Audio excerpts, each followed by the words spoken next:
આજે તો સવારમાં અમારા ડંગા આવી જાવ માલ ને આવી ગયું જનાવર. તો કેમ છો મારા કાળજાના કટકાઓ? આપણે હવે થઈ ગયું છે ગુડ મોર્નિંગ બધાને, રાધે રાધે. આપણે તો સવારમાં ઉઠી ગયા હતા વહેલા, કેમ કે આપણે આવી ગયું બોટું નાસ્તા તો અહીંયા અંધારું છે ને આપણું. પછી આપણે કરી નાખીએ આપણા દાંત સાફ કરીને પછી આપણે નીકળી ગયા નીચે, કેમ કે આપણે આવી માલની રિક્ષા. અચ્છા. પછી કરી નાખી માલની રિક્ષા ખાલી ને પડી ગયો માલ. પછી માલમાંથી નીકળ્યું મોટું બધી એંડા ને અમારા રાજેશભાઈ કે હું તો એને ઉપાડીને કરા ઘા.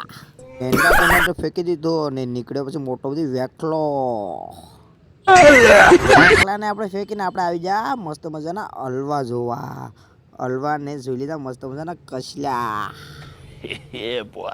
પછી આ બિચારાની કસલાને એની કસલી એને મૂકીને ક્યાંક ભાગી ગઈ ને અહીંયા ખાઈ લીધી ગરાફાસી. પછી આપણે થઈ ગયા નૈવર્યા અને નાઈ ધોઈને વહી આવ્યા ઉપર. તો તમને આજનો બ્લોગ સારો લાગ્યો તો લાઈક કરજો અને ફોલો કરશે. Bye bye.